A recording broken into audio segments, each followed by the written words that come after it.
Alright folks, Jim with Smoky Lake Maple Products. We are going to be test firing a fairly new product for ourselves in, for some people, the most practical way possible. We literally took the Dauntless, which is our new hobby wood-fired evaporator, brought the Dauntless evaporator out into the backyard of the shop, and we're going to run it. We're going to fire it just like a lot of hobbyists would.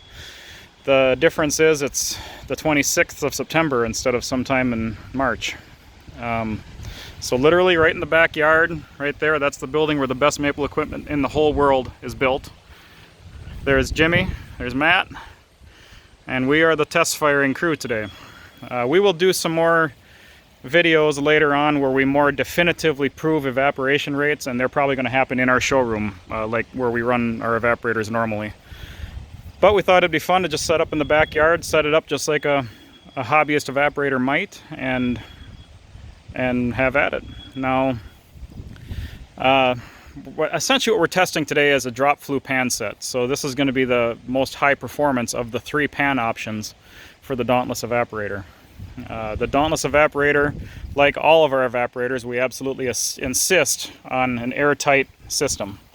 A completely airtight loading door, fully insulated. This one's already loaded with wood. Videos will follow later on. But this evaporator, I'm sure it's the only hobby class evaporator that's insulated with a full 1-inch thick ceramic fiber insulation. Very, very professional application. So there's ceramic fiber insulation behind this firebrick here, and you can actually see it going up toward the top there. And I'm willing to bet after we run this evaporator for an hour, we'll each be able to put our hands right here for a period of 5 to 10 seconds without burning ourselves, and that's how it should be. A true latch, fully airtight. Now a lot of people, and I've heard this confusion, a lot of people say, well, what do you need an airtight front for? The fire needs air. Yeah, but it doesn't use air from over the top. It's not a high pressure air going in. It's not going to help combustion at all.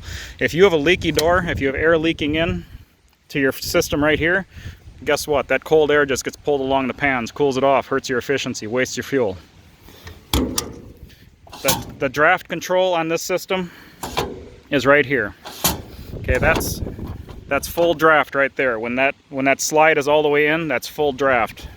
That's closed. That'll kill your fire right there.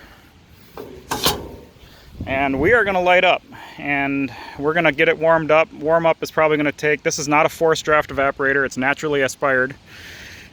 So it's going to take probably a good half hour to warm up the bricks, and then we can start really paying attention to what it's doing in terms of performance. So I'm going to try pausing this video and simply resuming it a few times throughout this boil. I suspect we're going to be boiling for a period of about 2 hours. So we're really excited. It's going to be a fun boil. That's how we're going to light the fire. That's a good representation of how your firebox should always be loaded. It doesn't need to be that full, but what I mean by an accurate representation is that the firewood is cross-stacked. You see, it's not just laying in a big heap like you're piling it on your wood pile. It's crossed from one another. It's allowing air to flow through and add turbulence to your fire. Turbulence is 1/3 of your fire. So this is what our firewood looks like. This is nearly perfect. This is nearly perfect firewood. That's my fist in reference. That's my fist. So it's split nice and small. Again, not a forced draft evaporator. And I am not completely sure if a forced draft system will ever be available for this thing. I don't know if it's quite practical, but we can examine that later on. This is essentially the big brother of the Starcat evaporator. The Starcat is a smaller version of this. The Starcat is pretty indisputably the best wood-fired evaporator for a hobbyist with anything between like 5 and 30 taps or so. So this one's going to get you up into the, I don't know, maybe 50, 60, with this pan up to 100 taps. I don't doubt at all that a drop flue pan like this, a lot of people will be running it with 100 or more taps. So the Starcat was a big success for us last year, and some people were asking for a bigger version of it, and here it is.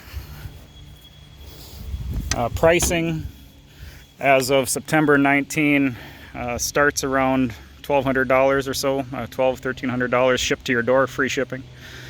So we're pretty excited, as you can tell.